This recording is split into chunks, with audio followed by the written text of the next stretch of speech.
decía, ¿qué se busca en macroeconomía? Ya hemos dicho eh, en,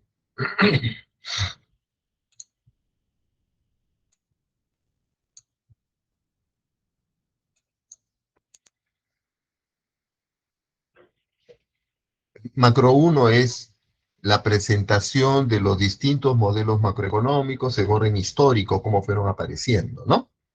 Pero ya estamos terminando el curso. Incluso hemos hecho teoría de política económica, la sesión anterior. ¿Qué buscamos en macroeconomía? Además de ver la evolución histórica de los modelos, ¿no? ¿Qué es lo que buscamos en macroeconomía? Estabilizar el ciclo económico. Nosotros quisiéramos un ciclo económico de este tipo, pues. Nosotros quisiéramos que el ciclo económico vaya como la línea verde. ¿Por qué queremos que el ciclo económico vaya por la línea verde? Porque si seguimos la línea roja, vamos a tener inflación por aquí y vamos a tener desempleo por acá, ¿cierto? Y peor aún, pueden haber situaciones en donde vamos a tener una estanflación, una mayor inflación con mayor desempleo. Y ya hemos visto también, a partir del libro de Mishkin, que si tenemos inflación y desempleo, que si tenemos estanflación, en realidad hay que elegir uno de los dos problemas macro, porque no vamos a poder resolver los dos a la vez.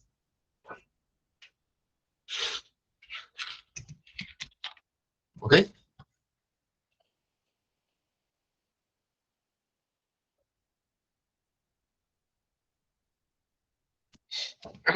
Entonces, el objetivo de la macroeconomía, de la política macroeconómica, es entender por qué ocurren los ciclos económicos y evitarlos, tener una economía estabilizada, política de estabilización del ciclo económico para evitar los grandes problemas macroeconómicos. Y no sé si en algún curso, aunque estamos en macro uno, ¿no? Estamos en tercer, cuarto ciclo. Eh, eh, en los cursos de macro avanzada, ¿qué les van a decir? Pues que se han analizado los ciclos económicos y lo que se ha encontrado al analizar los ciclos económicos es que hay primero que no son como lo que se ve en el dibujo. ¿Qué se ve en el dibujo? Ah, que hay épocas de auge, que hay épocas de expansión, y luego épocas de caída, y luego épocas de expansión, y luego épocas de caída, ¿no? Como si existiera una regularidad en los ciclos económicos. Y no es así, pues en la práctica no hay una regularidad en los ciclos económicos. Y la economía se ve afectada por una serie de perturbaciones. El ciclo monetario de negocios dice que es por la política monetaria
Docente, no se le escucha.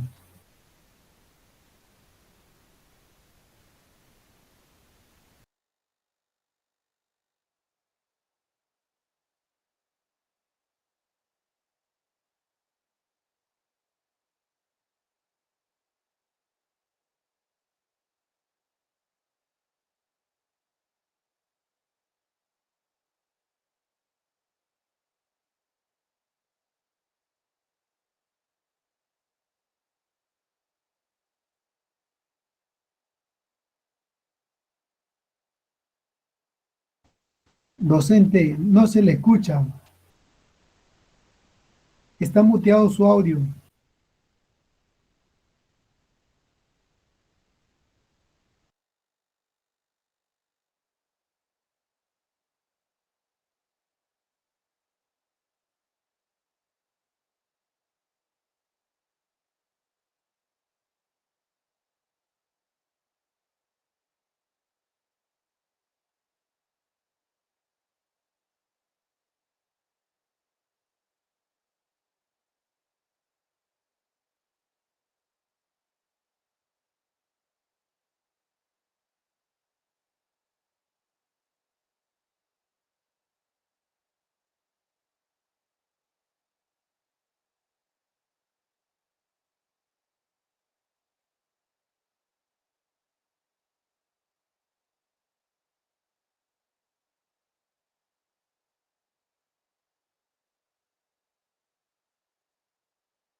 Profesor, disculpa, creo que se ha muteado. Docente, no se le escucha.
¿Hace cuánto rato no me escuchan, Dios mío? Ya más de 10 minutos.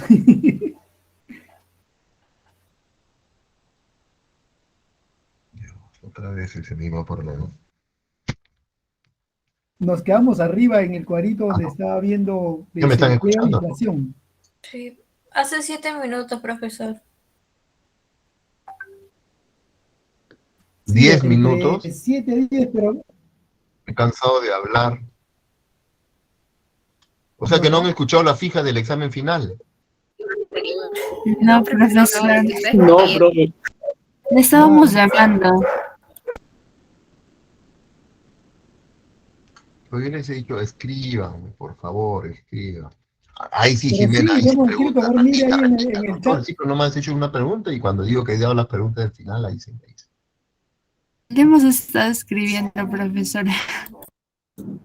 Chequé a ver el chat. Sí, lo hemos escrito. Profe, creo que tampoco nos escuchaba usted, por eso no. Puede ser, ¿ah?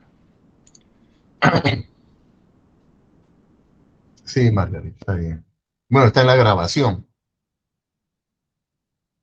En compensación, ¿cuál compensación? Si no, no avisan ustedes. Por el chat pueden avisar. Sí, está escrito en el chat. Sigo.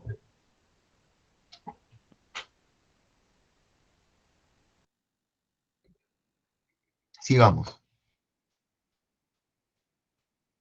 A ver, pregunto, no han... Ay, Dios mío. Me dicen si lo escucharon esto, ¿ya? Ay, bueno, ya. Sigamos.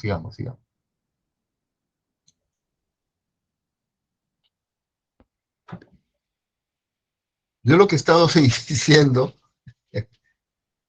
lo que he estado diciendo es que los ciclos económicos, el análisis, o sea, uno puede haber estudiado nueva macro clásica, nueva macro keynesiana. Dentro de la nueva macro clásica he estudiado el ciclo monetario de negocios y el ciclo real de negocios, ¿no? Que es la macro moderna. ¿Con el objetivo de qué? ¿Cuál es el objetivo? No solamente ver la evolución histórica de los modelos macroeconómicos, sino también entender por qué surgen ciclos económicos, por qué hay fluctuaciones cíclicas. Y en esas fluctuaciones cíclicas hay inflación, hay desempleo. ¿Y qué es lo que buscamos con macroeconomía? Que el ciclo económico sea más plano, como esta línea verde que había dibujado el día de ayer. Necesitamos que los ciclos económicos no estén tan marcados. ¿Por qué razón? Porque la fluctuación, a medida que aparecen estas fluctuaciones cíclicas, hay inflación, hay desempleo, les decía. Y es más, hay situaciones donde vemos estanflación. Eso lo hemos visto en el libro de Mickey. Y cuando tenemos inflación y desempleo a la vez, solamente podemos resolver uno de los dos problemas. No podemos enfrentar los dos problemas a la vez. Entonces, hay que estudiar los ciclos económicos. ¿Y cómo logramos los ciclos económicos mucho más planos, mucho más estables, para evitar estos problemas macroeconómicos? Y en los cursos de macro avanzada, van a escuchar, les van a decir que el análisis de los ciclos económicos nos han llevado a algunas conclusiones. ¿Qué conclusiones se han logrado analizando los ciclos económicos? Lo primero es que los ciclos económicos no son regulares. No es como el dibujo, donde hay una etapa donde crece la economía, donde hay una sobreproducción y luego viene una recesión. Luego una sobreproducción y luego una recesión, ¿no? Ese es un ciclo económico de libro, pues de libro de texto, pero en realidad no hay una regularidad en los ciclos económicos. Ahora, estos ciclos económicos, estas sobreexpansiones o caídas en el producto, surgen de shocks, surgen de perturbaciones de distinto tipo. El ciclo monetario de negocios dice que las fluctuaciones aparecen por políticas no anticipadas. Los modelos de ciclo real de negocios, que es el que vamos a ver hoy día, señala que las causas de las fluctuaciones son shocks tecnológicos. Entonces, ¿quién tiene la razón? Es que hay que entender que en el ciclo económico no hay una sola razón que explica estas fluctuaciones. No hay una sola razón. Son distintos tipos de shocks que ocurren en intervalos aleatorios. No es que cada 4 años, cada 5 años, ni cada 7, ni cada 20. No sé si han escuchado los famosos ciclos de Kondratiev, ¿no? Ya es el ciclo de Kuznets, el ciclo de Kondratiev, ya quedaron en la historia, han demostrado que son totalmente poco aportan al entendimiento de la evolución del ciclo económico. Y hay algunos colegas que insisten todavía en el ciclo de Kondratiev cuando ya han sido desechados en la teoría económica, ¿no? Yo recuerdo, y acá empiezan las anécdotas, en el gobierno de García, el segundo gobierno de García, 2006, 2011 creo, 2005, 2010,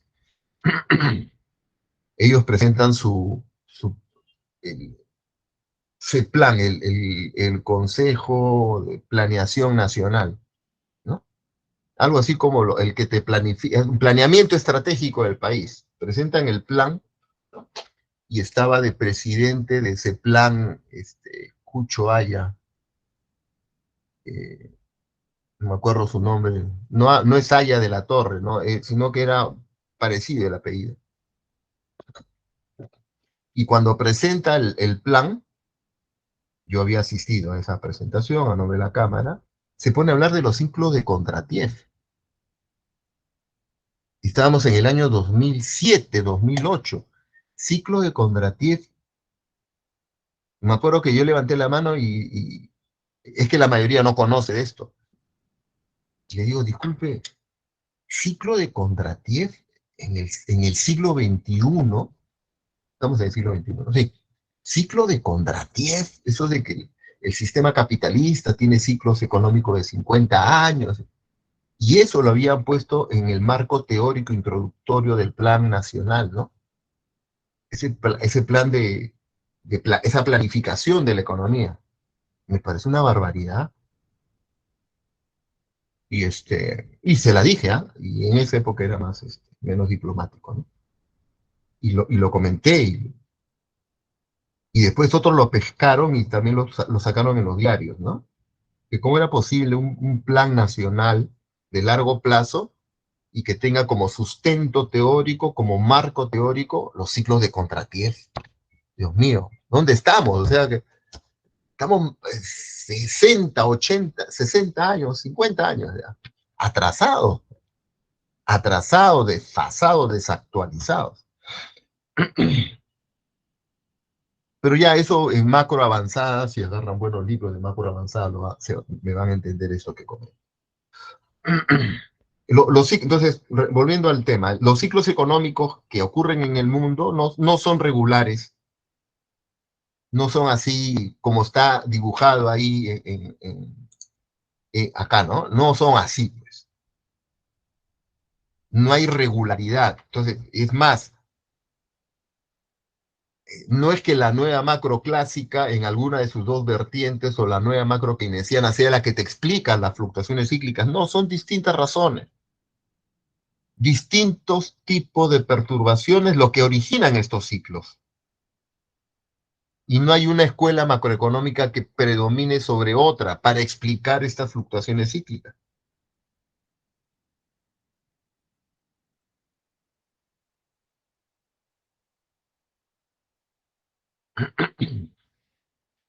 Ocurre una perturbación, ocurre un shock, y ese shock luego es lo que decía hace un momento, se propaga por toda la economía.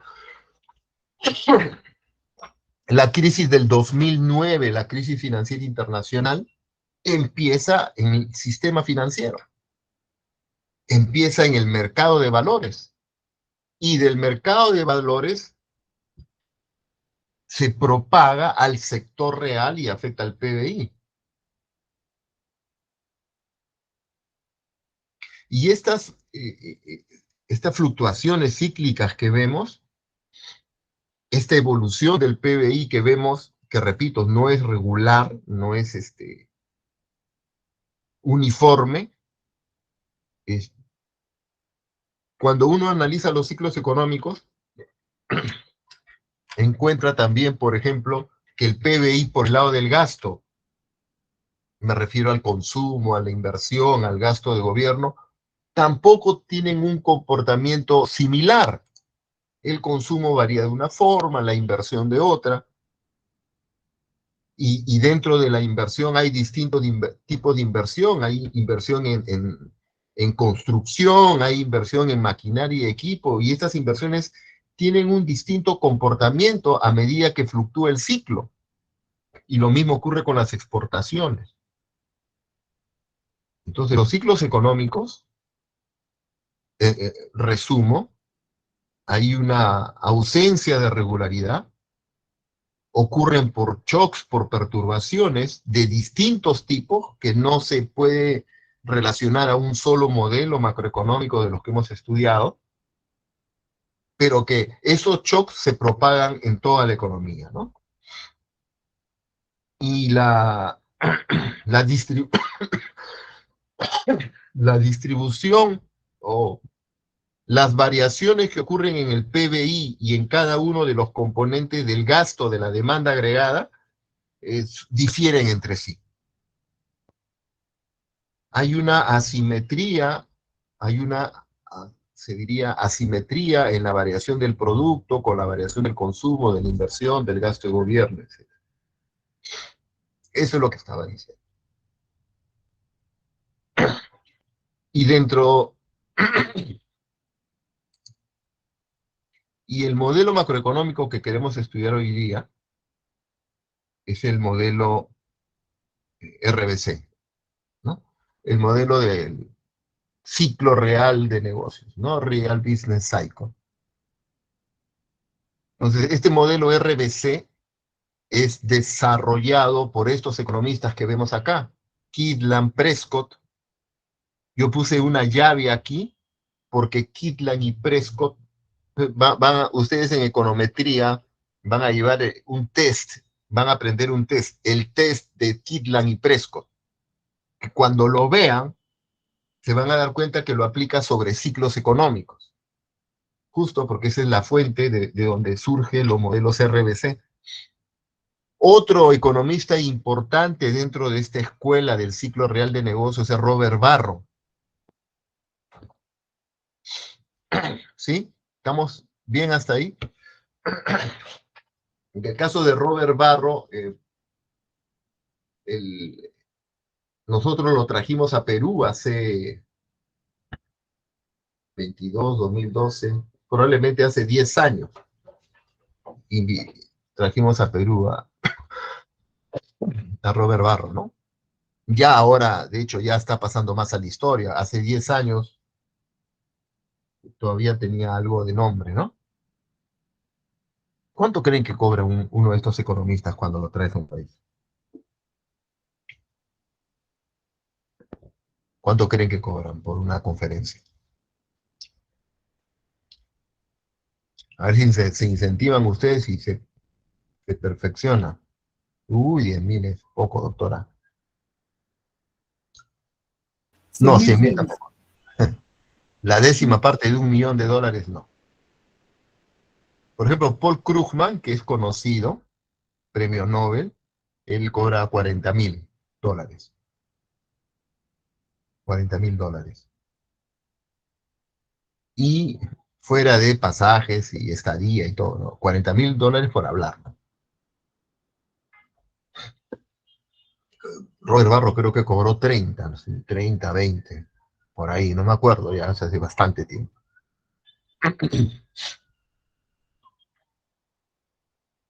Ahora, ¿y qué dicen estos señores de los modelos RBC?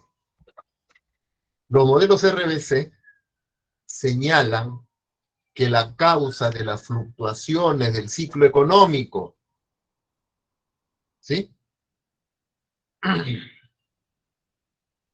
Que las fluctuaciones del PBI nacen en el libro de Freud, dice, nacen de las variaciones en las oportunidades reales de la economía. Nacen de las variaciones en las oportunidades reales de la economía privada, dice Freud.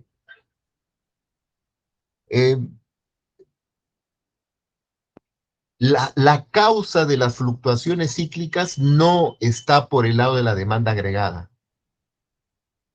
Para el ciclo real de negocios no es la política monetaria no anticipada, no es el dinero, no es la demanda. El ciclo real de negocios se concentra en la oferta agregada. ¿Y la oferta agregada cómo se obtiene? La oferta agregada se obtiene a partir de la función de producción y el mercado de trabajo.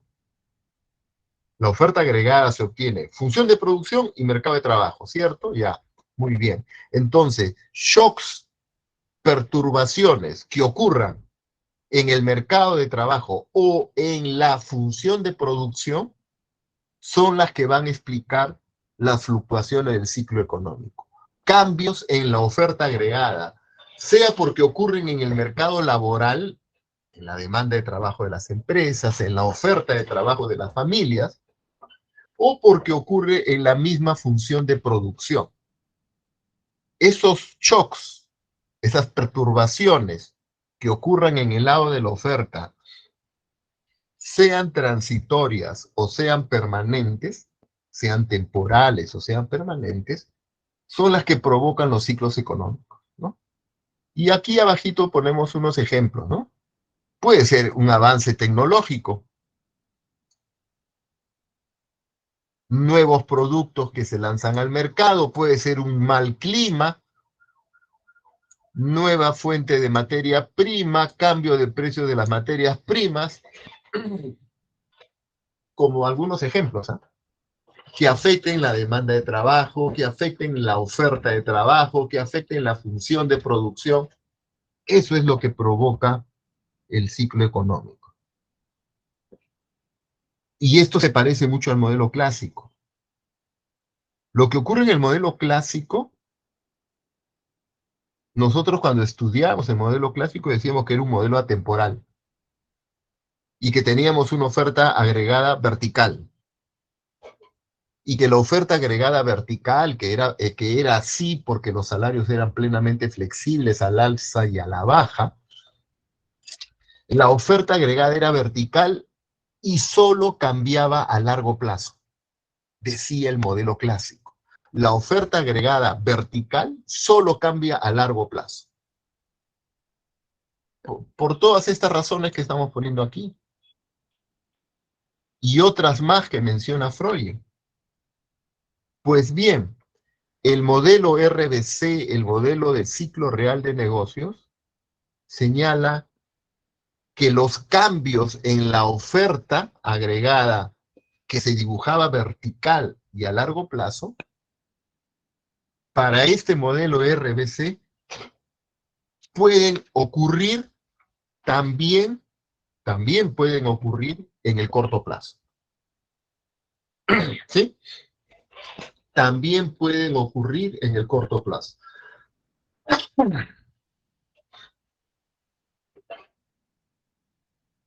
Esa es la diferencia. Si lo queremos comparar con el modelo clásico, en el modelo clásico el dinero era neutral. La política monetaria no tenía ningún efecto real en la economía. Hablo de la política monetaria en el modelo clásico, en el primer modelo que vimos en el curso. En este último modelo que vemos en el curso, volvemos a la misma conclusión. El dinero es neutral. El dinero no tiene efectos reales. Oye, pero el primo de este que se llama ciclo monetario de negocios, él dice que sí, que las políticas de demanda, la política monetaria no anticipada. El ciclo real de negocios dice que estamos todos con expectativas racionales, ¿ah? Hemos adoptado las expectativas racionales. Pero las políticas de demanda, la política monetaria, no tiene efectos reales. La política monetaria lo que va a provocar es aumento de precios. Pero la política monetaria no puede explicar las fluctuaciones cíclicas. Entonces, ¿cómo podemos explicar las fluctuaciones cíclicas? ¿Cómo hace el modelo RBC para explicar las fluctuaciones cíclicas? Entonces acá le presentamos el modelo. Este modelo que vemos aquí, este modelo que vamos a desarrollar, está tomado del libro de Freud. De ahí es, literal.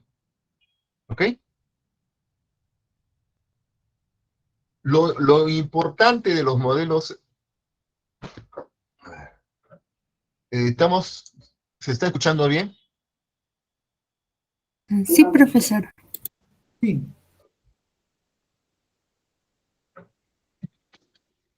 Escucho, sí. ¿Se escucha igual? ¿Mejor? ¿Peor? Sí, se igual, escucha se bien. mantiene. Igual, Profesor. Ay, ahora lo escucho a ustedes, ya. Ya. Listo, sigo. Entonces veamos este modelo del ciclo real de negocios, ¿sí? Los modelos del ciclo real de negocios tienen mucho fundamento microeconómico.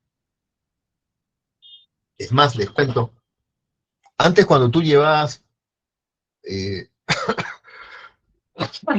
micro, macro, hubo unos años en el Perú donde se dictaba primero microeconomía.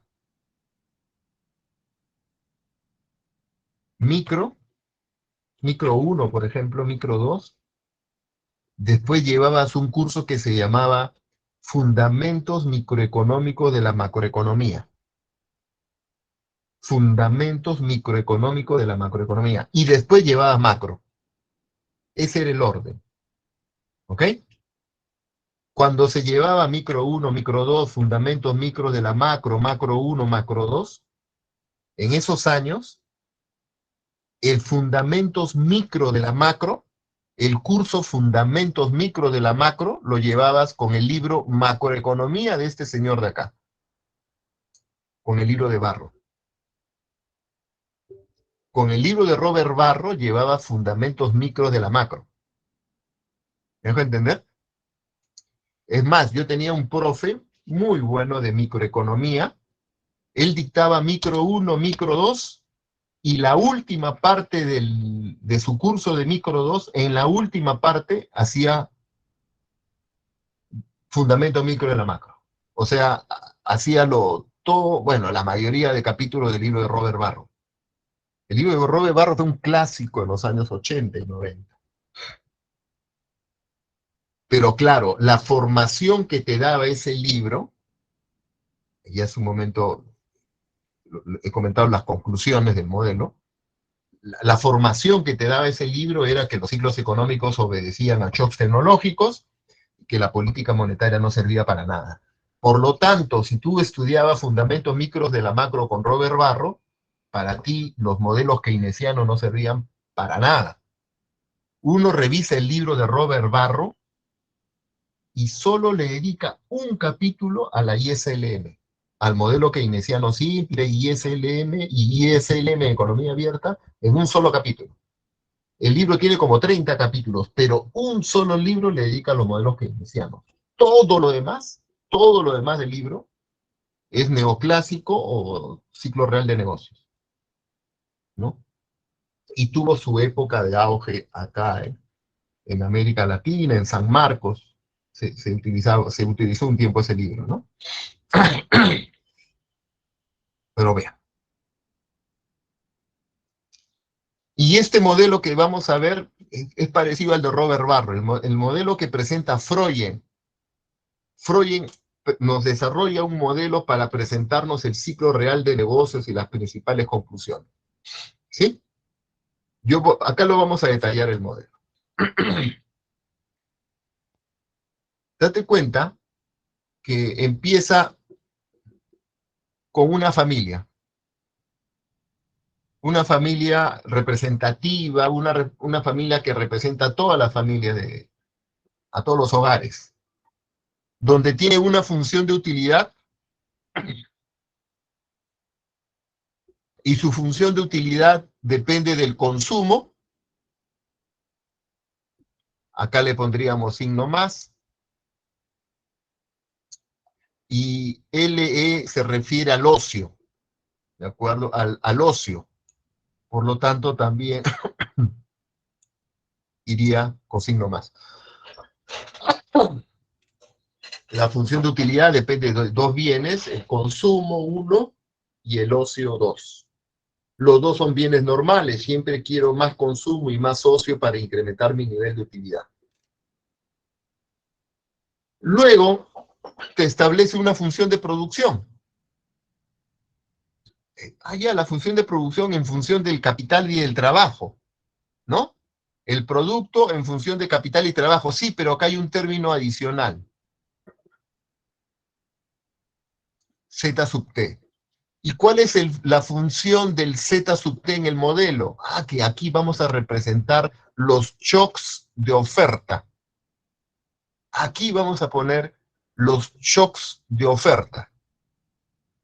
¿Ok? Ahora bien, cuando hicimos el modelo clásico, el factor capital era constante. El trabajo era el factor variable. Y el factor capital era constante. Bueno, ahora no, pues, porque ahora en el ciclo real de negocios, ¿sí? Ahora en el ciclo real de negocios señala que el factor capital se hace variable, que no es constante, que los shocks no van a tener efectos en el largo plazo, sino que los shocks pueden tener o van a tener efectos en el corto plazo. Por eso le pone K sub T. El producto sub T, el producto del periodo T, depende del capital del periodo T y del empleo del periodo T.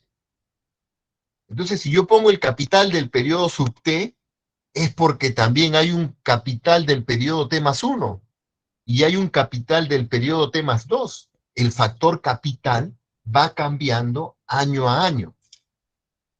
¿Y de qué depende que el factor capital cambie?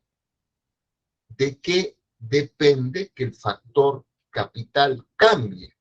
El capital cambia por la inversión. El factor capital cambia por la inversión. Yo voy a poner acá lo siguiente. Mira.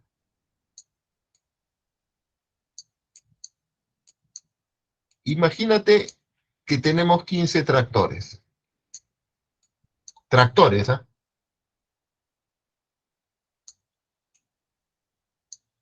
Al siguiente año tengo 25. Y la depreciación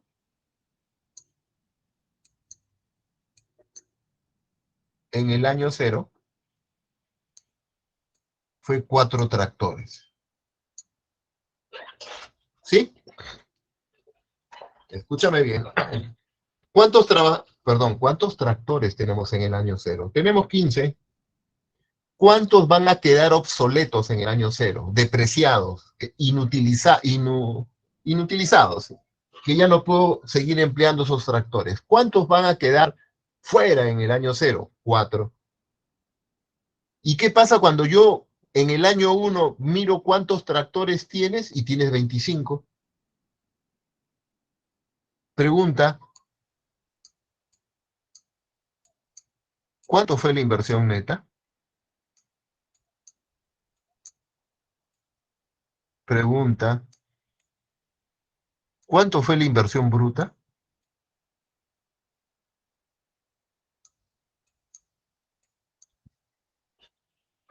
La inversión neta del periodo 1, la inversión bruta del periodo 1, la inversión neta es K1 menos K0.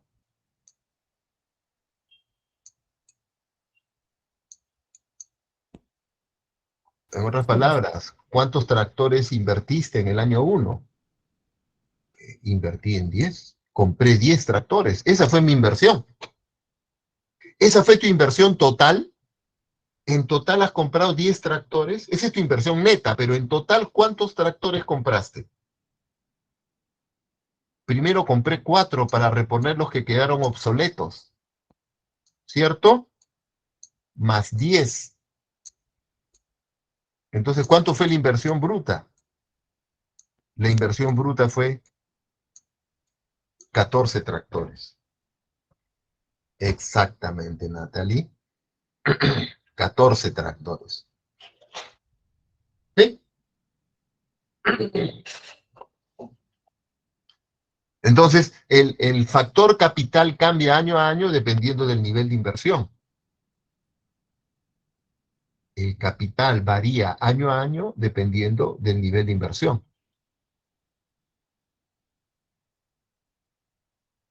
¿Y el nivel de inversión de qué depende?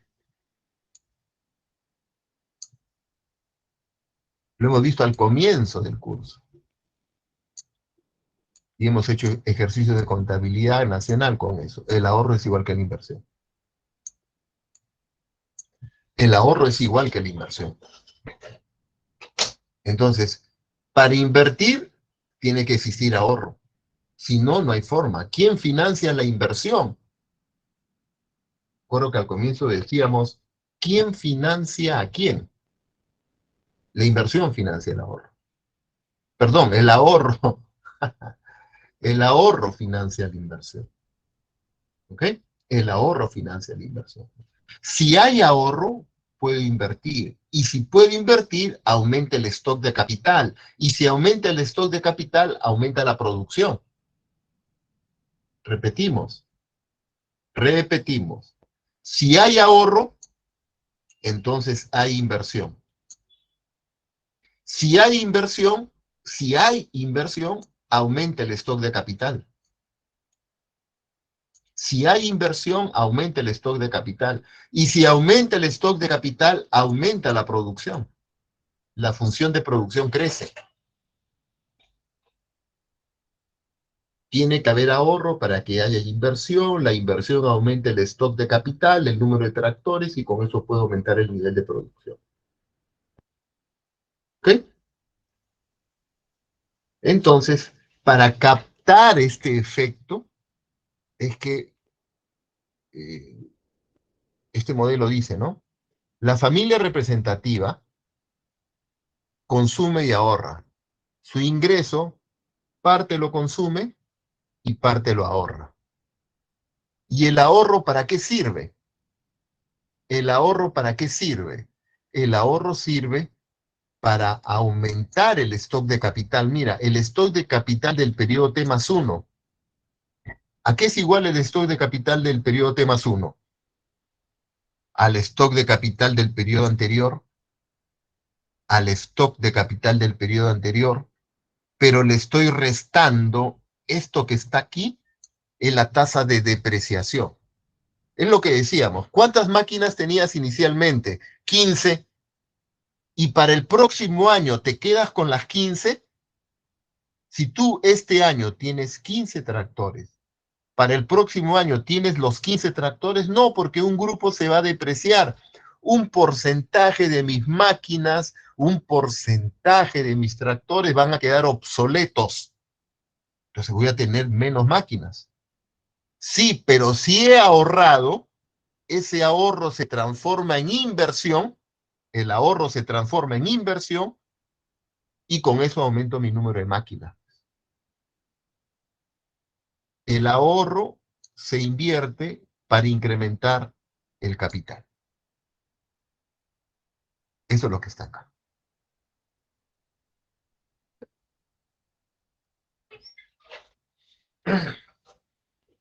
Entonces, esta familia,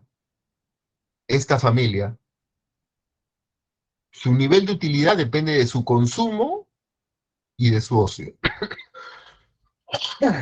Esta familia, su nivel de utilidad depende del consumo y de las horas de ocio. ¿Cierto?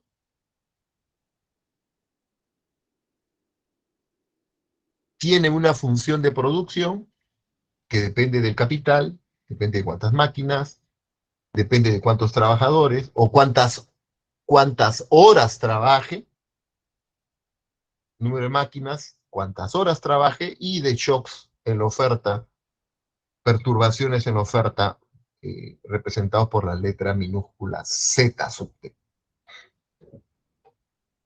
Esta familia parte de su ingreso lo consume, parte lo ahorra, y todo lo que sea ahorro se convierte en inversión y aumenta su stock de capital. Ese es el modelo práctico, rápido, sencillo del modelo ciclo real de negocios. Dicho esto, vamos a hacer el siguiente análisis. Y repito que está en el libro igualito el mismo caso en el libro de Freud. ¿Qué vamos a analizar? Asuma que ocurre un shock positivo.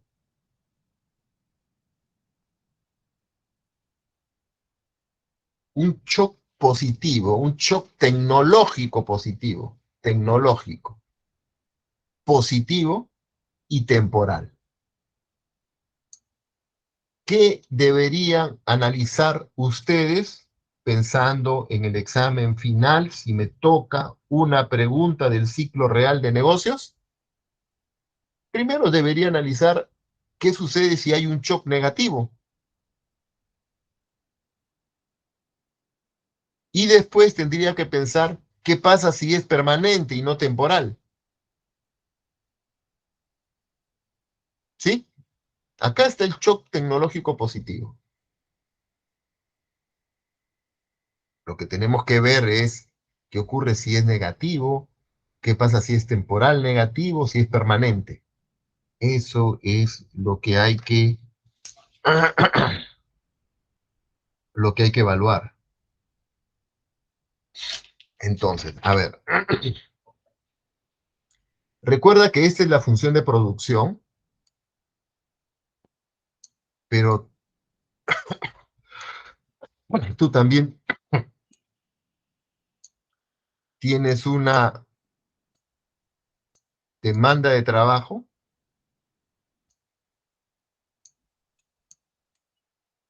y tienes una oferta de trabajo, ¿sí?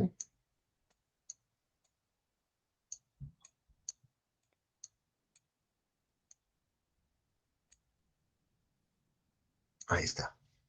Esto dice, cambios en Z sub O. Está ocurriendo en el periodo cero. El Z sub 0 se transforma en Z sub 1. Aquí acaba de ocurrir el cambio tecnológico o el shock tecnológico o la perturbación tecnológica positiva. ¿Por qué positiva? Porque abre la función de producción, porque la desplaza hacia arriba. ¿Y qué significa que se desplaza hacia arriba? Que con el mismo número de trabajadores yo puedo alcanzar un mayor nivel de producción. ¿Sí? Ese es un shock tecnológico positivo. Pero es temporal, ¿ah? Es temporal. Entonces, este shock tecnológico, a ver, si yo estoy en este punto N0, ¿qué ha pasado con la pendiente? ¿Qué ha pasado con la pendiente? La tangente en este punto. O si estuviera en N1, diga. La pendiente aumentó. La pendiente, gracias, la pendiente aumenta. Y si la pendiente aumenta en este punto, significa que aumenta la productividad marginal del trabajador. Porque la función de producción se está haciendo más parada, pues, ¿no? El shock tecnológico hace más parada la función de producción y con ello la pendiente cambia, la pendiente aumenta, lo que significa que la productividad marginal del trabajador se incrementa. Entonces, el shock tecnológico aumenta la productividad marginal. En el modelo clásico, escúchame, en el modelo clásico, esto es lo que pasaba. Aumentaba la demanda de trabajo. En el modelo clásico aumentaba la demanda de trabajo. Ajá, en el modelo clásico aumenta la demanda de trabajo. En este ciclo real de negocios, lo que señala el ciclo real de negocios es como es un incremento temporal en la productividad del trabajador. El trabajador sabe que su productividad ha aumentado, pero por poco tiempo. El trabajador sabe que su productividad ha aumentado por un periodo. Caramba, y si yo aumento, si yo soy más productivo, puedo lograr un mayor ingreso, porque voy a producir más. Yo puedo lograr un mayor ingreso, entonces también aumenta la oferta de trabajo. Esa es la diferencia, esa es la diferencia con el ciclo real de negocios. El ciclo real de negocios te dice, aumenta la productividad marginal del trabajador y la demanda de trabajo se incrementa. Oiga, pero podría también aumentar la oferta. El hecho de ser más productivo me puede llevar a producir más, pues, a querer trabajar más horas para alcanzar un mayor ingreso.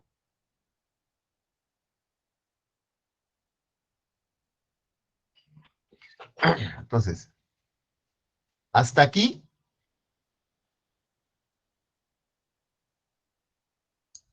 es este desplazamiento de acá. Ah,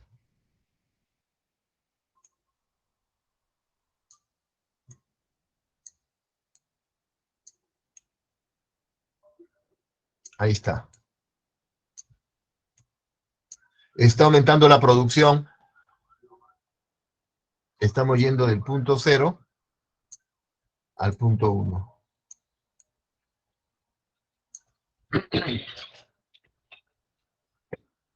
Ahora,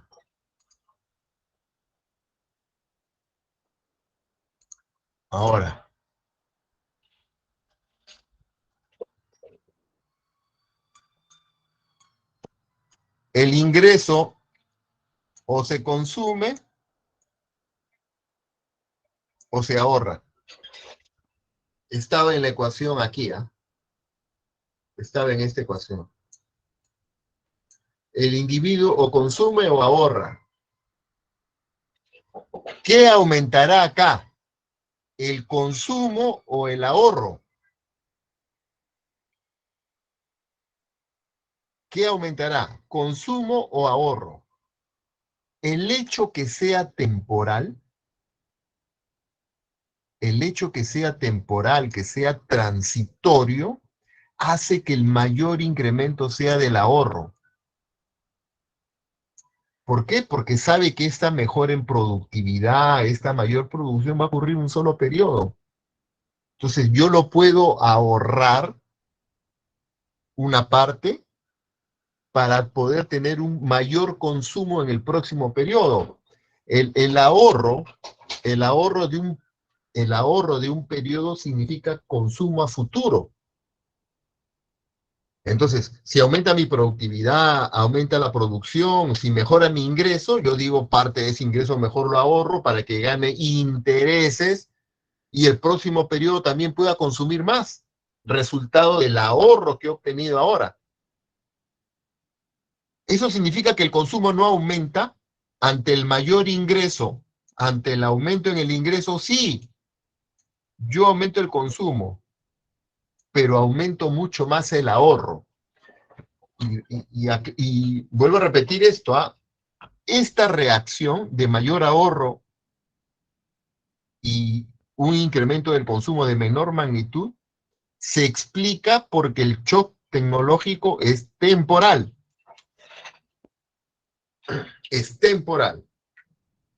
Ah, ok. Entonces, si se incrementa el ahorro, el ahorro es inversión. El mayor ahorro lleva a una mayor inversión. Y si aumenta la inversión, aumenta el stock de capital para el periodo 1.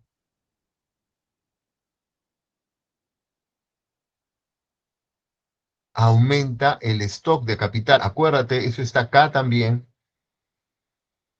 Este ahorro, ¿recuerdan? Este ahorro se convierte en inversión y aumenta el stock de capital. Entonces, El ahorro incrementa el stock de capital y la función de producción, otra vez nos movemos de este punto, acá, punto 2.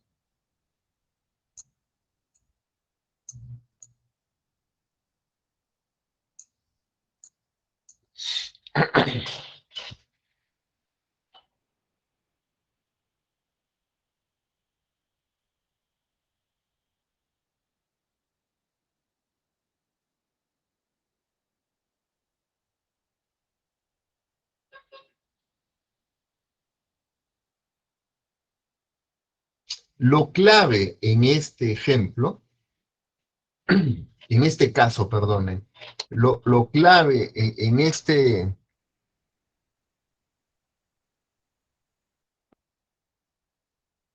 este caso,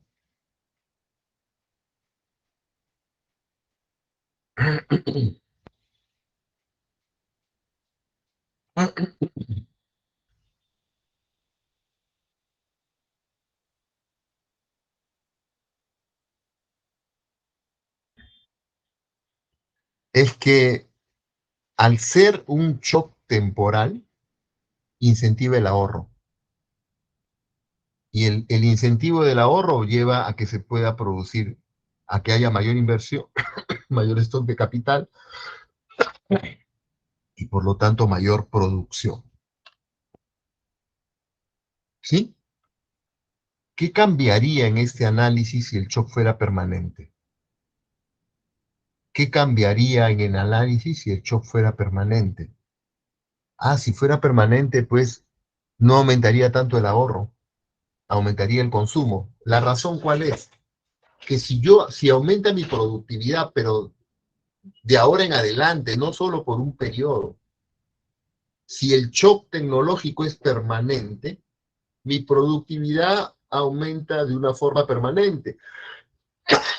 Entonces, en ese caso, se da el incremento de la demanda de trabajo, pero el incremento de la oferta no podría darse o sería un cambio mínimo. Sería un cambio mínimo.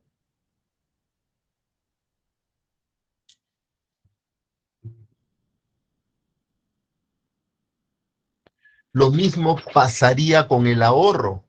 Si el shock fuera permanente, cuando mejora tu ingreso permanentemente, tú elevas tu consumo. Cuando tu ingreso mejora transitoriamente, tú incrementas el ahorro. Porque dices, esto es transitorio, mejor lo ahorro. Pero si tu ingreso aumenta de una manera permanente, no, tú dices, ¿para qué voy a ahorrar si siempre voy a ganar más? Entonces, esa mejora en el ingreso permanente va al consumo. ¿Ok? Entonces, ¿qué efecto tiene un shock tecnológico?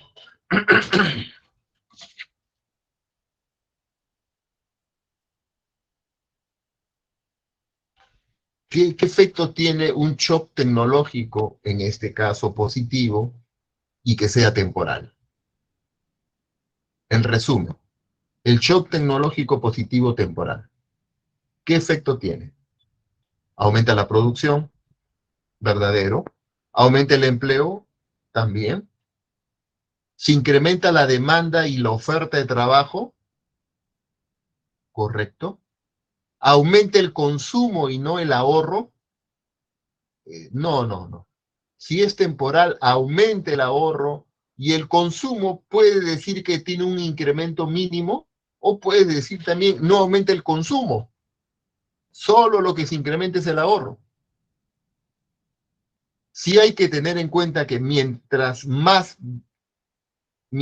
el incremento del ahorro sea mucho mayor, eso se va a traducir en un mayor stock de capital. Y el mayor stock de capital permite alcanzar un mayor nivel de producción. Incrementa el nivel de producción. Esos son los efectos de un shock tecnológico positivo. ¿Ok?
Profesor, su audio.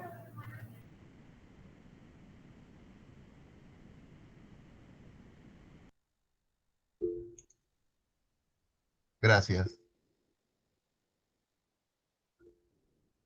José, diga. Ya, sí ya escuchan, ¿no? Solito se apagó. Sí, sí. Estábamos preocupados. Ya, gracias.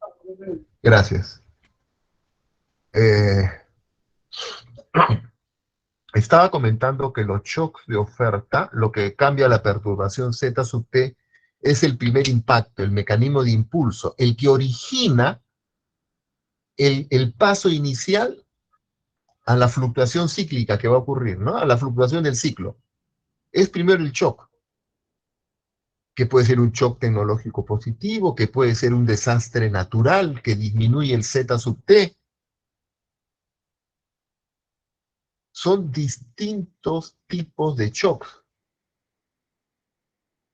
Imaginémonos, podemos imaginarnos un shock negativo en la oferta de trabajo provocado por la COVID, ¿no? COVID ha muerto mucha gente, lamentablemente, ¿no? Y eso significa una disminución de la oferta de trabajo. Entonces, la pandemia se puede incluir en el ciclo real como un shock de oferta temporal, negativo. Lo mismo que un desastre natural, ¿no? Y un shock positivo, los avances tecnológicos, ¿no?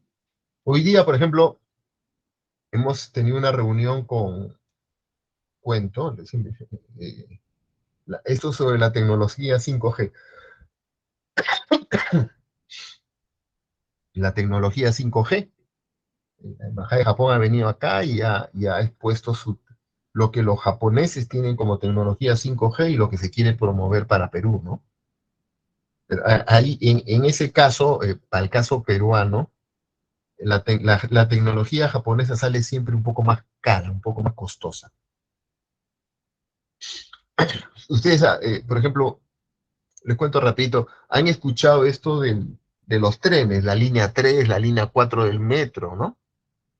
Que va a movilizar a mucha población.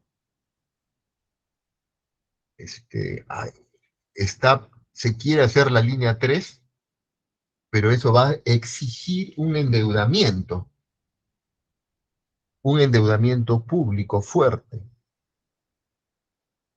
Y Perú ya se endeudó por la gran refinería de petróleo en Talara,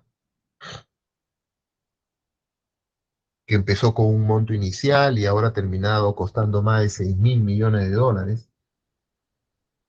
Nosotros tenemos la posibilidad de hacer la línea 3 del metro. Hay países que quieren participar en esto, pero hay una entidad que se llama el Consejo Fiscal. No sé si han escuchado de él. El Consejo Fiscal se ha creado para supervisar no, para opinar sobre el manejo de la política fiscal que realiza el Ministerio de Economía, sobre la política fiscal, sobre el gasto público. Esa es la tarea del Consejo Fiscal. Se escogen 3 economistas destacados para formar el Consejo Fiscal y constantemente está evaluando al MEP y la política fiscal. Y este Consejo Fiscal se opone a la construcción de la línea 3 del metro, de la línea 4, fundamentalmente porque significaría que el Perú se tendría que endeudar demasiado. Y el nivel de deuda pública, que está en 35, 36% del PBI, tendría que incrementarse. El nivel de deuda pública se incrementaría y para el Consejo Fiscal, que no es una entidad dirimente, que no es una entidad que decida la política fiscal, pero sí es escuchada, sí es considerada su opinión importante, no está de acuerdo, ¿no? Justo nosotros tenemos mañana una reunión a las 10 de la mañana para hablar justo estos temas.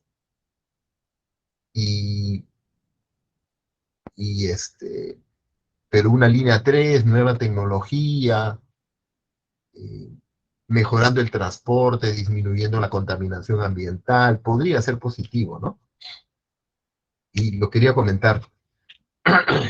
Hay gobiernos, como el caso de Japón, los japoneses te dicen, yo te construyo el metro, yo te construyo una línea de metro. Ya, muy bien, pero ¿cuánto me costará? Yo te presto el dinero. Yo te presto el dinero. Yo te presto el dinero y yo la construyo. Y tú me pagas. Y te traen tecnología, la tecnología japonesa es muy buena, ¿no? Y podríamos hacerlo, ¿no?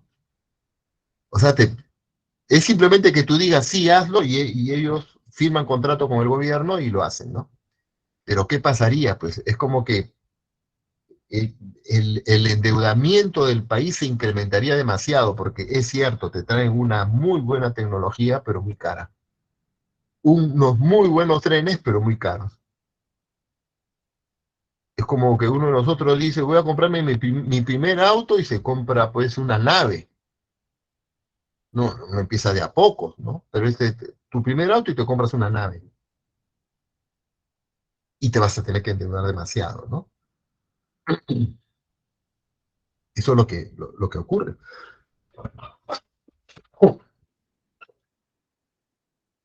Otros gobiernos, como el gobierno chino, también está promoviendo su construcción de metros. La forma en que China promueve sus metros, sus líneas, sus trenes, es haciendo delegaciones de todos los países de América del Sur para que vayan a visitar China. Más o menos te cuento, como que 10 funcionarios públicos de cada país. 10 funcionarios públicos de cada país. Haces un grupo de 60 y todos van a China.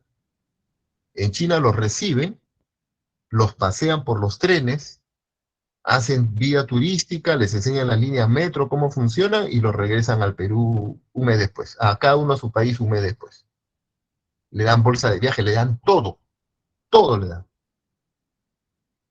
Usted regresa de China después de haber recibido un tremendo paseo, quedar asombrado con la tecnología de los trenes eléctricos. Entonces tú como funcionario público, ¿qué dices? Llegas, pues, en tu cabeza llegas con la idea que quien debe hacer el tren son los chinos, ¿sí o no? ¿Cierto? Yo conversé, hace un tiempo, conversé con el representante de Canadá sobre inversión extranjera en países, y yo le comentaba eso, ¿no? Le decía a los canadienses, ojo, sí, sí, sí, sí, está dentro bueno, debe estar dentro del plan de infraestructura que ya se va a publicar. Decía, conversando con los canadienses, con un señor canadiense, jefe de la oficina de acuerdos de país a país para inversión extranjera, le comenté este caso de China y me dijo, eso no puede ser posible. De ninguna manera, me decía. Si ustedes quieren que nosotros hagamos el tren, hagan su concurso y nosotros participamos, pero nosotros llevarlo a los funcionarios de cada país, un mes en Canadá, para que de ninguna manera. Mira, y sabes que Canadá es de los países con menor corrupción en el mundo, ¿no? Pero totalmente, creo que hasta ofendido este señor por la forma en que China trabaja, ¿no? Y hay otros gobiernos como los coreanos que también están interesados en hacer líneas 3, 4 en Perú. La dificultad es que lamentablemente nosotros, y creo que se los he comentado alguna vez, llegamos a tener una deuda pública del 22, 23% del PBI. Y teníamos una deuda muy baja, 22% del PBI, lo que se recomienda es no pasar de 30%. Y antes de la pandemia, dijeron, sobre todo el gobierno Humala, ¿no? Dijo oye, pero si la deuda está en 22, ¿por qué no lo elevamos todavía tenemos techo para endeudarnos más? Y nos endeudamos, pues, en proyectos como lo de la refinería de Talara, ¿no? Y otros proyectos. Ingenuos. Proyectos ingenuos, que ahora buscan decir que sí, va a ser rentable, que si ponemos un poco más de dinero, sí va a mejorar, esto va a tener un efecto, pero ya van varios años y no pasa nada de nada, ¿no? Y ahora que podría tener sentido construir líneas de tren eléctrico en Lima, ya el Consejo Fiscal dice, no, ya no, pues, porque ya estamos muy endeudados y estamos con una deuda de 36%. Y así, repito, hace menos de 10 años la deuda era 22, 23% del PBI. Perú con Chile eran los países de menor nivel de deuda pública per cápita. Los países con mayor deuda per cápita en la región es Uruguay.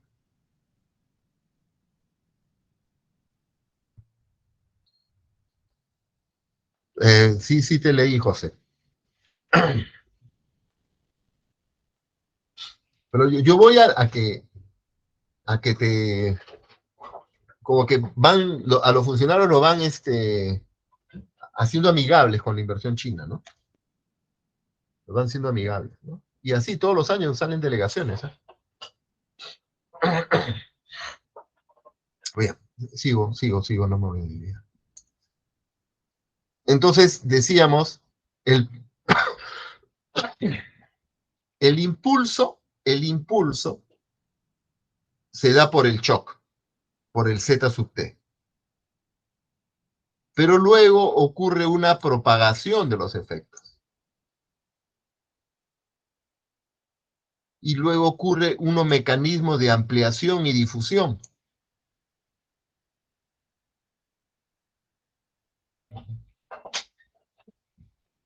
Por ejemplo, cuando nosotros decíamos aquí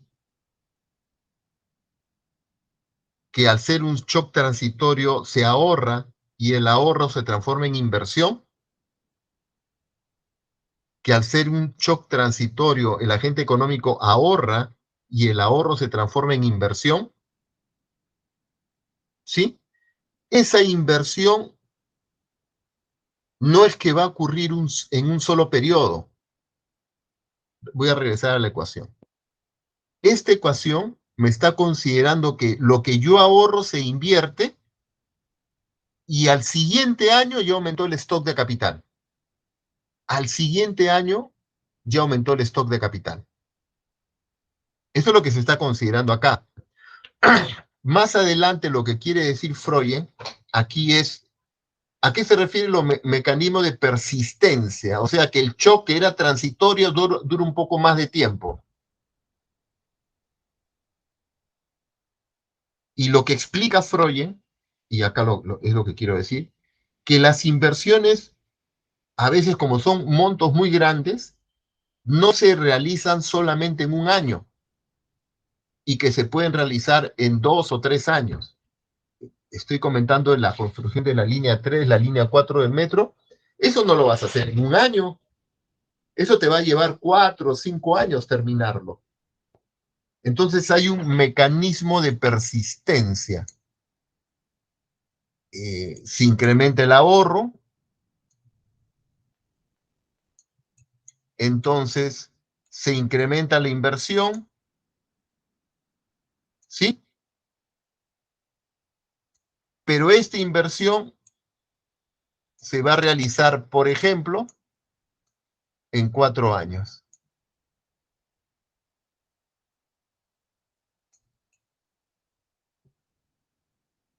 La inversión se va a realizar en 4 años. No va a ser inmediata, pues, no va a ser inmediata. La razón, porque las inversiones tienen cierto costo, no se pueden hacer aceleradamente, porque significa mucho monto de endeudamiento. Entonces, las grandes inversiones, los megaproyectos, tienen un tiempo, no se realizan en un solo año. Acá, por la existencia de costo de ajuste, que ya no quiero confundir más aquí, pero hay modelos de costo de ajuste en inversión que lo van a ver en Macro 2. ¿Ok? Esos son los mecanismos de persistencia, y los mecanismos de ampliación y difusión ocurren cuando cuando este shock afecta la decisión de trabajo ocio o afecta la decisión de consumo ahorro. Entonces, el shock se expande y afecta a la oferta de trabajo o afecta a la elección entre consumo y ahorro. ¿Ok? Entonces, en esta diapositiva hacemos el resumen. Un shock en el modelo RBC genera mecanismo de impulso, mecanismo de persistencia y mecanismo de ampliación y difusión. Son estos 3 efectos. ¿Ok? El shock tecnológico positivo temporal presenta 3 mecanismos. El mecanismo de impulso, que es el primer efecto, el cambio en Z sub T.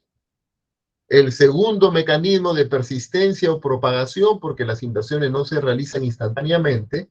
Y el tercer mecanismo de ampliación y difusión, porque el shock está afectando las decisiones de trabajo ocio, o el shock está afectando las decisiones de consumo y ahorro.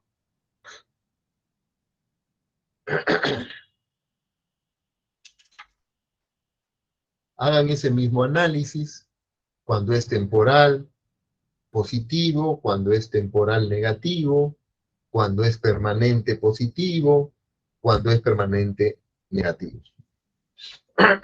¿Ok?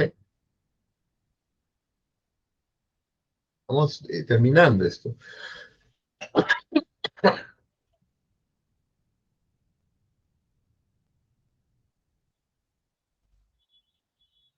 ¿Cómo quedan las políticas de demanda? ¿Cómo quedan las políticas de demanda?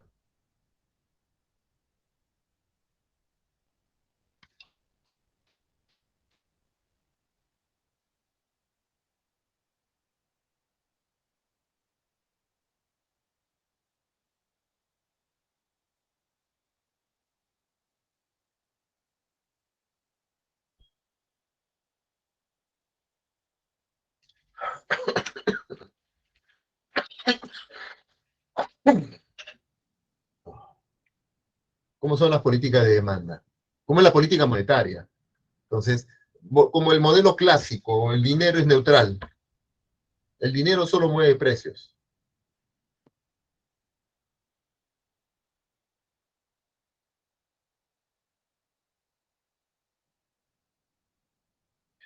Sí puede haber, mire, qué interesante esto, el comovimiento entre dinero y otras variables se atribuye a una causalidad inversa.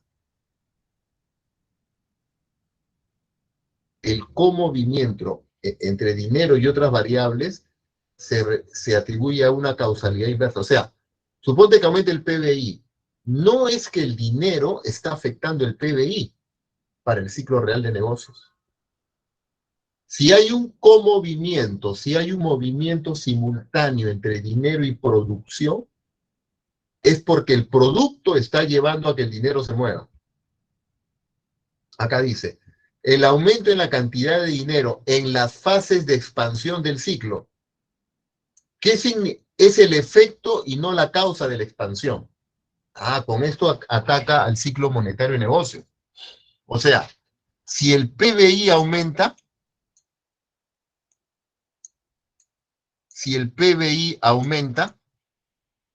¿qué ocurre con la demanda por dinero?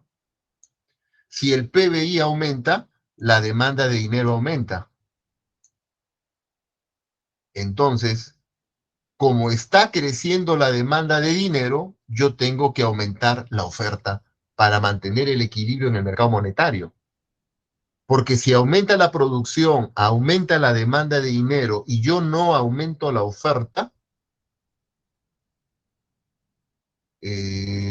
puedo provocar una caída de precios, una deflación.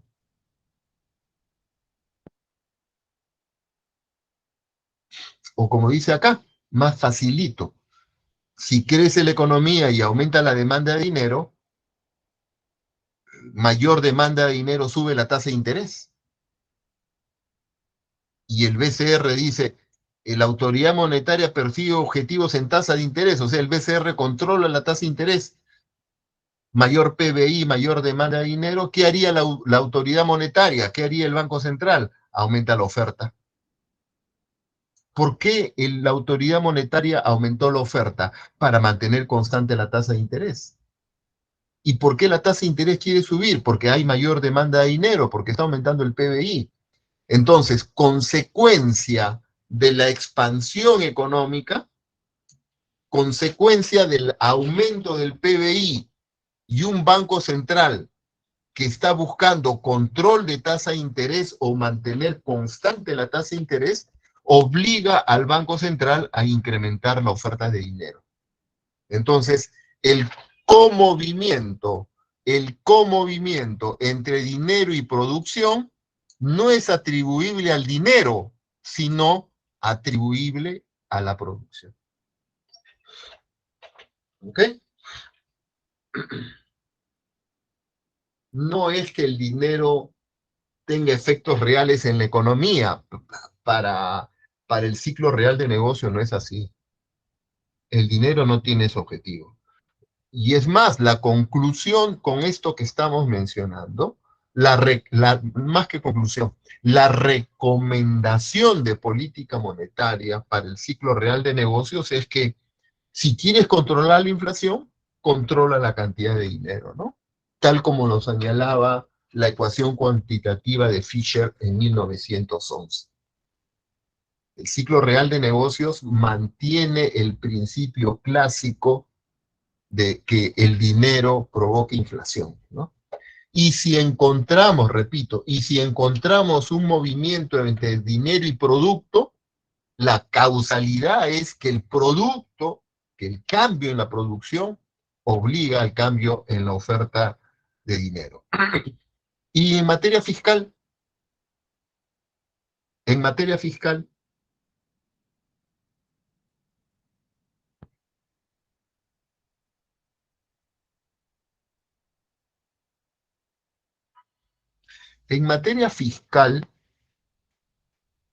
para el ciclo real de negocios, si yo pienso como keynesiano, diría un aumento del gasto de gobierno aumenta la demanda agregada y aumenta la producción. Esto es el efecto de la política fiscal en un modelo keynesiano, ¿no? ¿Y en cuánto crece la producción? Crece en alfa B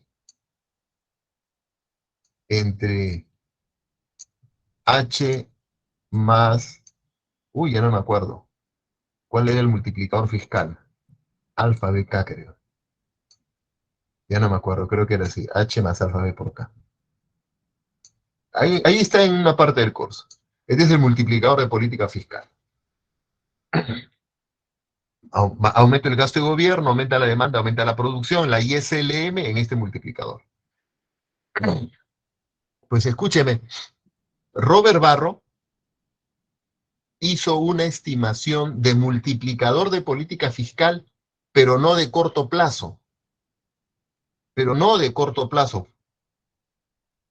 Robert Barro se encargó de calcular los multiplicadores de política fiscal de largo plazo. ¿Por qué de largo plazo? Porque para Robert Barro dice, si yo aumento el gasto de gobierno, ¿qué va a pasar con el ahorro público? ¿Qué va a pasar con el ahorro público? Si yo gasto más, el ahorro público disminuye. Entonces, el mayor gasto público me va a llevar en algún momento del tiempo a subir impuestos. A subir impuestos. Para equilibrar el ahorro fiscal. Es cierto, yo aumento el gasto de gobierno, pero a la larga voy a tener que subir impuestos. Y acá menos alfa B,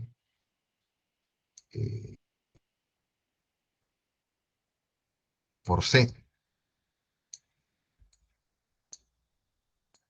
entre H más alfa B por K. Este sería el multiplicador. ¿Y este multiplicador qué signo tiene? Tiene signo negativo. Entonces, el efecto total de haber aumentado el gasto público y después subir impuestos tendría que ser la suma de estos dos multiplicadores. Y Robert Barro hizo ese trabajo, y él demostraba que los multiplicadores de política fiscal eran cercanos a cero, negativos en algunos casos, o cercanos a cero. Es decir, que la política fiscal, mirándola por el lado de la demanda agregada al estilo keynesiano, la política fiscal no tiene efectos en la economía. No tiene efectos en la economía. Entonces, no podemos pensar en aumentar el gasto de gobierno, porque después vamos a tener que subir impuestos, y cuando combinamos esas dos políticas, no se tendrá un efecto permanente, no se tendrá un efecto a largo plazo, el efecto multiplicador total será casi cero. ¿Y por qué se hace cero? Porque yo puedo aumentar el gasto de gobierno, puedo aumentar las transferencias, pero más adelante tendré que subir impuestos. Y con eso neutralizo el efecto, el primer efecto expansivo.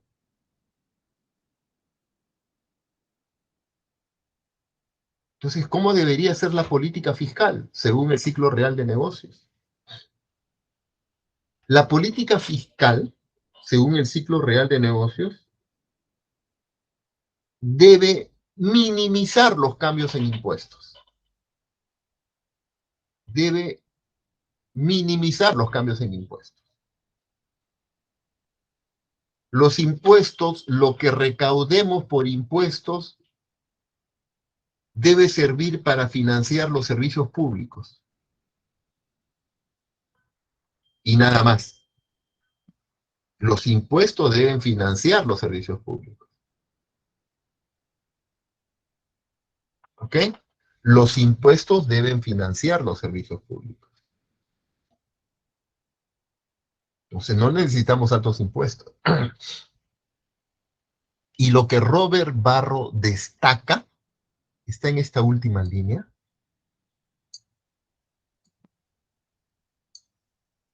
Cuando Robert Barro aumenta G, ¿sí? Y aumenta T para financiar ese G. Para financiar este gasto de gobierno aumenta los impuestos. ¿Dónde se obtiene el multiplicador más alto?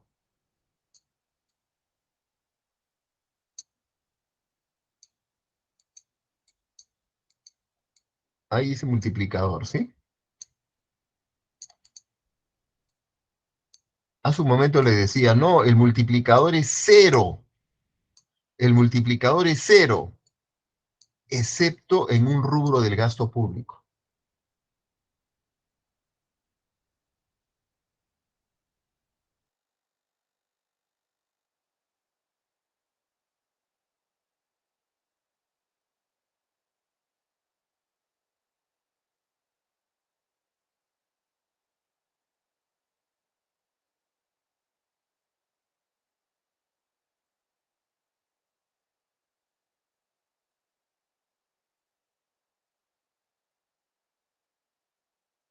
Profesor, su micro está en mute. Ya, entonces quedamos hasta aquí, señores. Mentira, mentira. Mentira. Sí.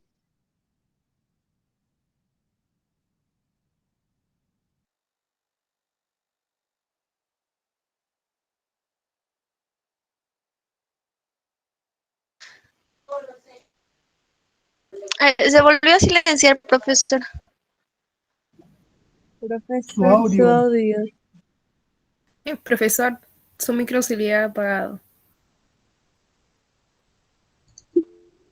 Ya.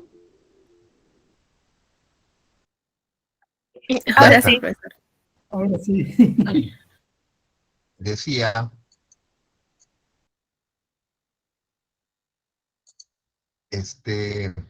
decía.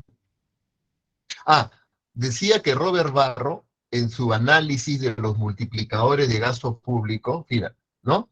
Pero lo que, repito, lo que hace Robert Barro es calcular un impacto de corto plazo, por ejemplo, en el gasto público, pero lo que significaría recuperar este gasto público con impuestos para mantener el equilibrio fiscal. Y este multiplicador es negativo, le decía. Entonces, cuando tú sumas el impacto del gasto con el impacto de impuestos, le decía, cuando tú consideras el impacto del gasto con el impacto de impuesto como un efecto total, el impuesto te sale cero, cercano a cero. Eso es lo que encontró Robert Barro. Pero él hizo el análisis para el gasto público en defensa nacional, y ahí encontró sí que el efecto de la suma de aumentar el gasto en defensa nacional y financiarlo con impuestos, por ejemplo, el efecto total era un multiplicador positivo. Entonces, por eso es que acá dice, ¿no? Según los modelos RBC, la política fiscal debe minimizar los impactos en el ciclo económico. No me muevas mucho los impuestos. ¿Por qué razón? Porque el efecto multiplicador neto es cercano a cero. No me muevas mucho los impuestos, porque si tú me mueves el impuesto a la renta laboral, afecta la demanda de trabajo. Perdón, afectas la oferta de trabajo. Las decisiones entre ocio y ocio-consumo. No me muevas el impuesto a la renta laboral, porque me vas a afectar el lado de la oferta. Y por el lado de la demanda, si aumentas el gasto de gobierno y después lo tienes que subirlo, y después tienes que subir los impuestos para financiar ese gasto, el efecto total es cero. Salvo una partida, que en eso Robert Barros sí era muy claro, ¿no? Y ojo, estos resultados no son para Perú, son para Estados Unidos, evidentemente. Que para Estados Unidos sí convenía el gasto en defensa nacional. Ese sí tenía un efecto multiplicador tal que cuando subías impuestos, de todas maneras se tenía un efecto positivo en la economía. Entonces Robert Barro apoyaba el gasto público en defensa nacional. ¿Sí?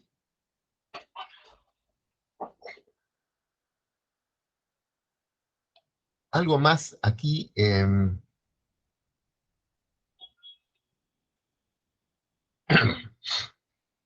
Ah, eh, lo último respecto al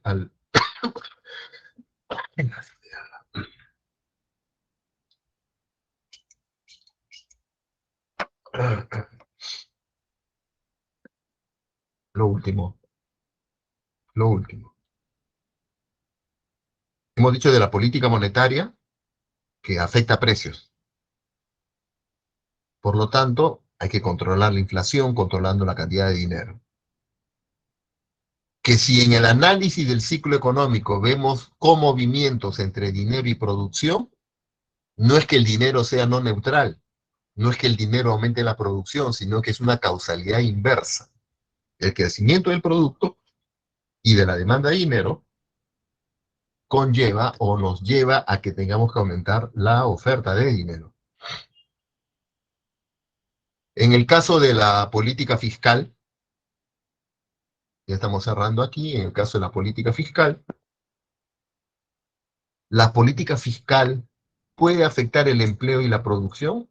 Sí, eh, en el caso que vayas por el lado de la oferta. Si es que, por ejemplo, aplicas un impuesto a la renta laboral, estás afectando la oferta de trabajo y el mercado de trabajo. La política fiscal va a afectar la producción, repito, por el lado de la oferta agregada, por el lado de la oferta agregada. Y por el lado de la demanda, acá. Y por el lado de la demanda, no hay efecto multiplicador. Del gasto público, en análisis a largo plazo, no tiene efecto multiplicador. Salvo el gasto público destinado a defensa nacional. Salvo el gasto público dirigido, destinado a defensa nacional. ¿Sí? Y el último punto que podríamos agregar aquí es a ver, si hay un déficit fiscal, ¿cómo lo debería financiar? Por alguna razón, por una perturbación económica, tengo un déficit fiscal. ¿Qué debería hacer? ¿Subir impuestos? Acá me estás diciendo que si yo subo, por ejemplo, el impuesto a la renta laboral, estoy afectando la producción y el empleo.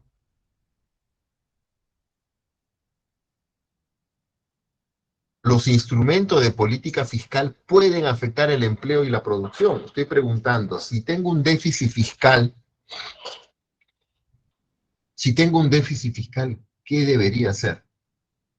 La respuesta es, si yo tengo un déficit fiscal, yo podría, pues, subir impuestos.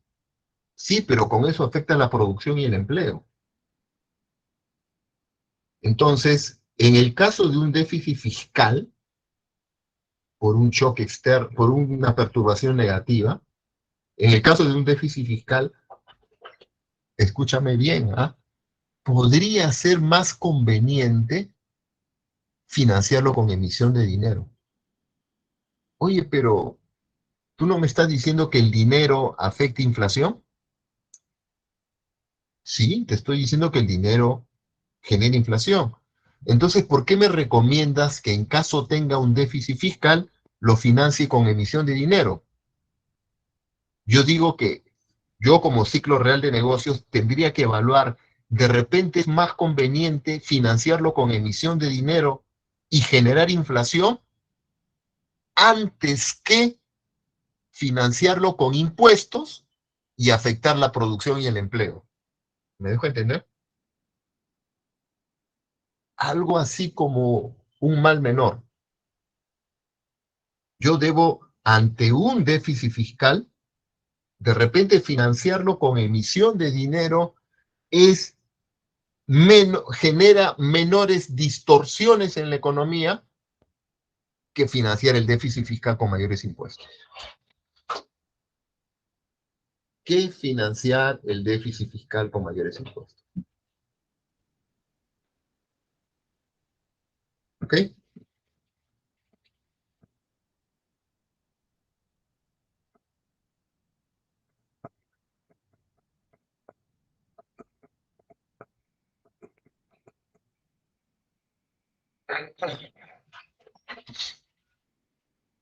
Esto en todo lo relacionado al ciclo real de negocios.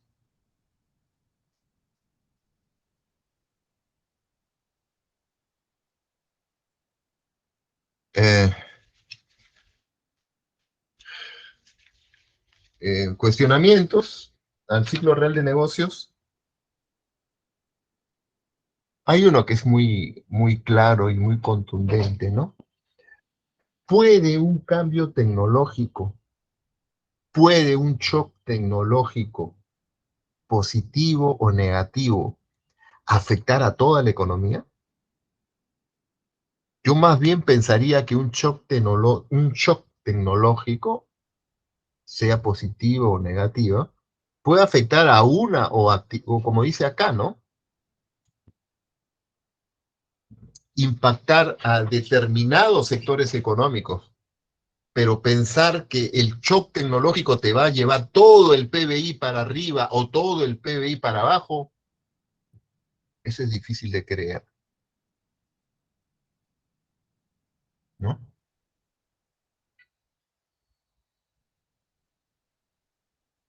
Eso es difícil de creer. Y lo que les comentaba al inicio, después que uno lleva todos estos modelos macros y lo vas a seguir llevando en macro 3, en macro 3 lo ves formalizado todo matemáticamente. Eh,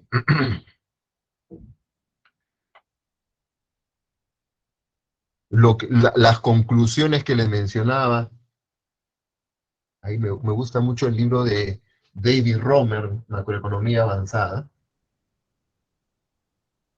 cuando habla de los ciclos económicos, él menciona lo que decía al comienzo, ¿no? Que en realidad no hay teoría económica, no hay modelo económico válido para explicar los ciclos económicos, más aún considerando que los ciclos económicos no son uniformes, no son regulares, tienen una duración aleatoria,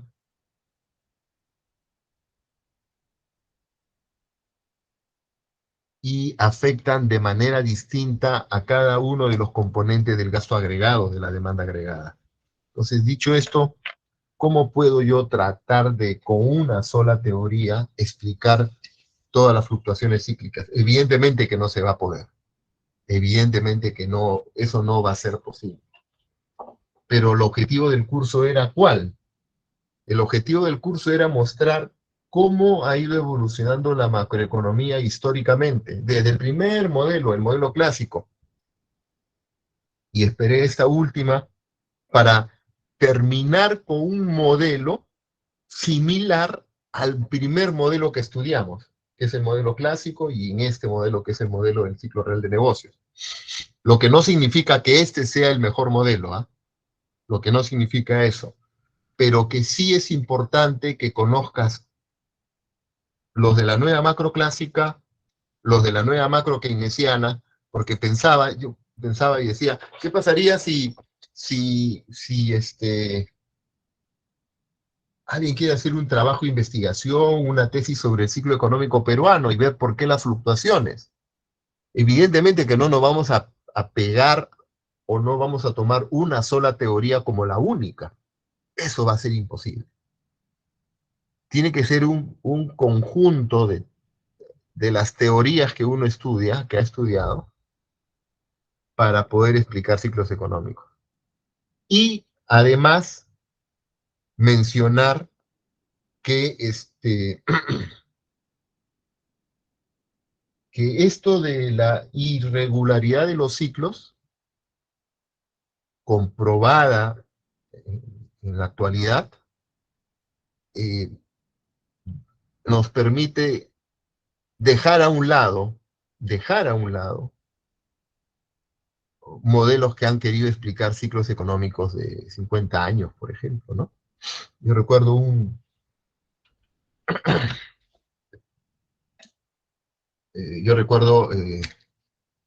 se nombra un jefe del CEPLAN, ¿no? Hace años, no ahora. Ah, acá está.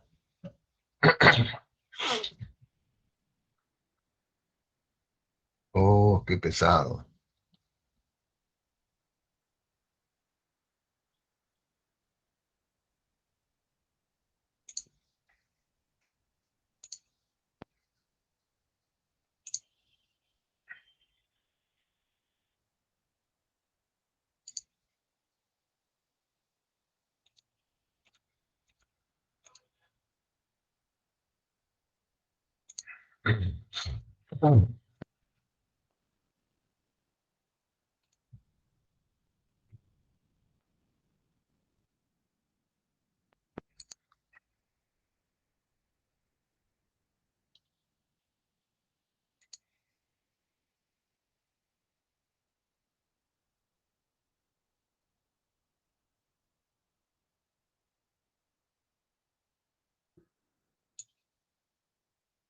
CEPLAN hace trabajos como de este tipo.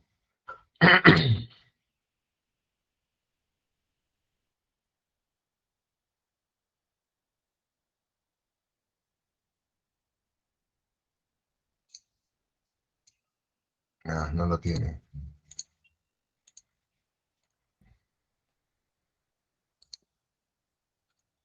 Ahí está. Es del mayo del 2022. Este trabajo, Perú 2050, propuesta de imagen territorial. ¿Sí?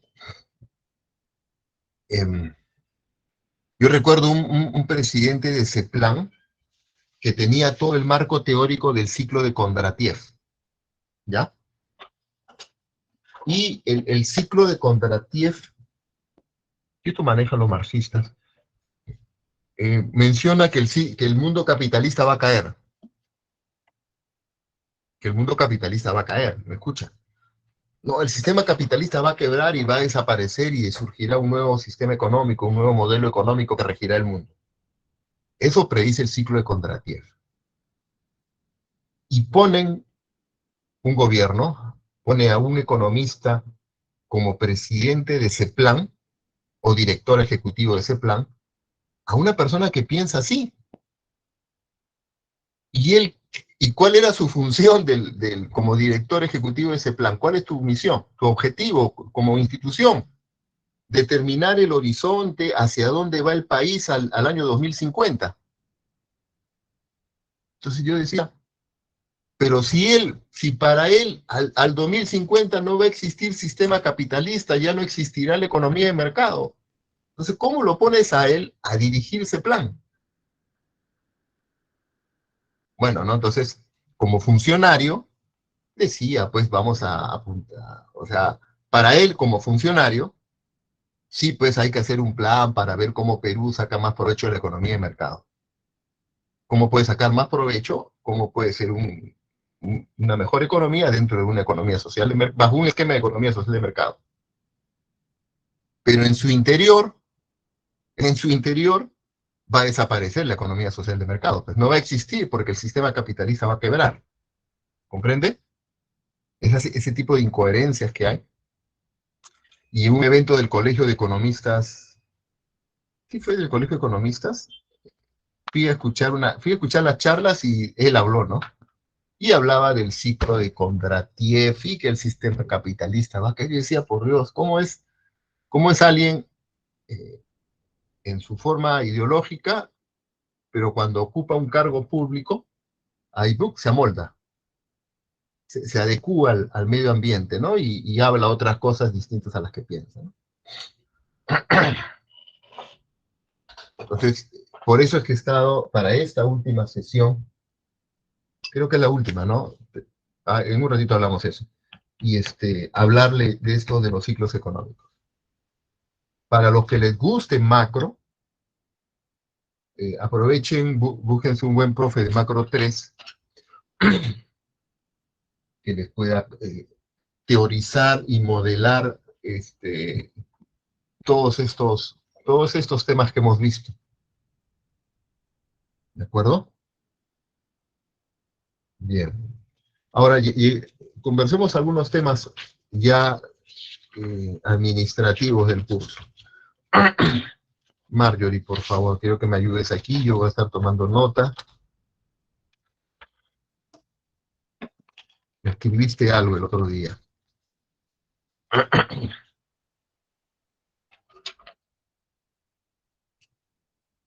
A ver. El examen final. ¿Qué va a tomar el profe? ¿Qué preguntas van a venir? ¿Sí? ¿Me están escuchando? ¿Me confirman? ¿Sí? Sí, Bacán. Ya, examen final. ¿qué dijimos? Los 3 capítulos de Mishkin.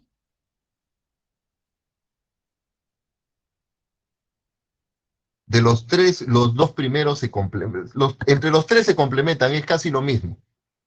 Sino que se van agregando políticas, análisis, pero los 3 capítulos están muy bien integrados. Segundo, la nueva macro clásica, ciclo monetario, ciclo real de negocios. Y tercero, la nueva macro keynesiana. ¿Ok? Nueva macro clásica y nueva macro keynesiana, ¿qué leemos? Freud. Solo Freud, nada más que Freud. Nada más que Freud. Y ahí tenemos nuestro examen final.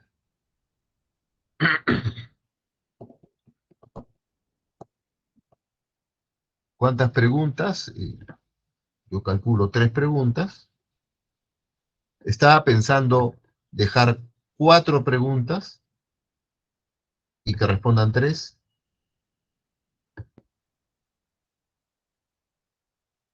7, 7, 7, 7, 7 sobre 21 el examen. Y ya está. Si has hecho la tarea de Mishkin, si has hecho la tarea, si has participado como grupo y has analizado, no cometan el error de voy a juntar los 3 solucionarios y los voy a tener a la mano para el día del examen, porque así no es. Así no es. Así no es. Las preguntas, el estilo es como el libro de Mishkin, pero hay que pensar aquí. Hay que pensar.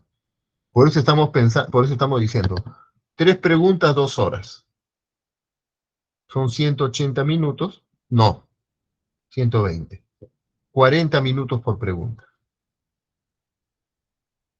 40 minutos por pregunta es un montón de tiempo. Es un montón de tiempo, chicos. Pero lea, analice las preguntas, porque de ese estilo van a ser. ¿Ok?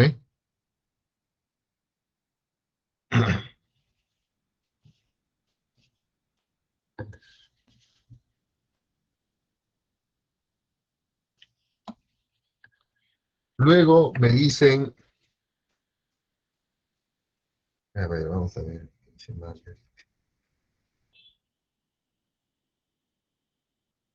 Ah, acá estás.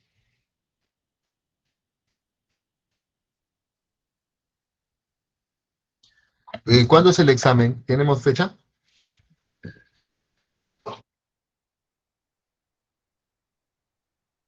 ¿Aló? Sí, profesor. El cronograma es el martes, pero creo que mencionó una clase que podría ser el jueves.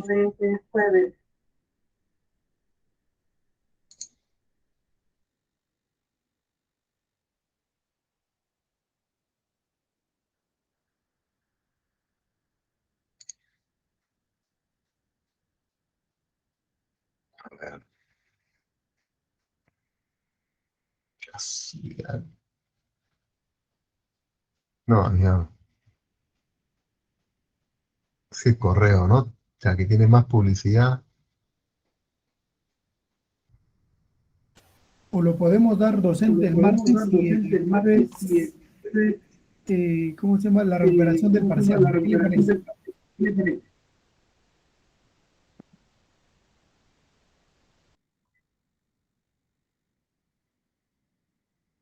Acá está. Dame un segundito, José. Examen final. Ah, subían los 2, 3, 4 correos. ¿Cuántos exámenes son? Ah, todos los cursos. Micro 3, Mario Tello, Wilson Torres, no conozco. Macro 3, John Valdiviesas, Alfredo Bento enseñando Micro 3. Previamente enseñaba matemática financiera. Raúl Lozán, macro. Raúl Lozán existe todavía. Ah, su madre, macro. Acá están los nombres de los profes, perdón. Raúl Lozán Castañeda. Cargalani. Raúl Lozán, su madre, tiene bastantes años, ¿ah? Macroeconomía para países en desarrollo, ese lo dictaba antes. Víctor Yudiz. Juancito Anicama, Economía del Medio Ambiente. El Rafa Bustamante, Econometría no paramétrica. Raimundo Pacheco, ese ha sido, no fue mi profe, no llevé con él, pero era el profesor de mi época, gerencia financiera. José Alfaro, Gustavo Galván, todavía está en San Marcos. Pepe Pinto, fue mi profe. Víctor Burga, Informática para Economistas. Cornelio Vicente Tixe Núñez. ¿Y dónde estoy yo? Economía post-keynesiana, economía de la salud, política económica, gestión empresarial, Heiner, no aparezco, colegas. Giovanna Chuchón, Carlos Palomino, Juancito León, ay, ay, ay. El Benji Escudero, a un tal Chávez Polo, acá está. 23 de agosto, de 5 a 7.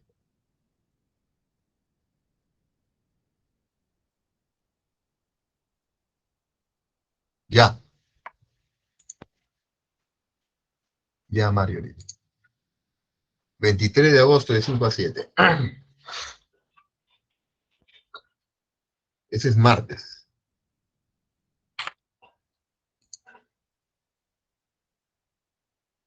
Y están diciendo el jueves, un supli. Sí. Dale, Marjorie, dime, Marjorie.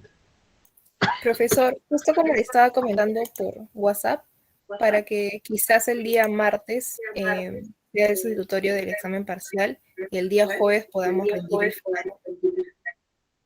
No, den primero el final. Obviamente. Profesor, lo que pasa es que algunos compañeros querían subir su nota del parcial. En todo caso, el sustitutorio podría ser para la nota más baja. Claro, por supuesto. Totalmente de acuerdo. Está bien. Pero eso sí le voy a pedir,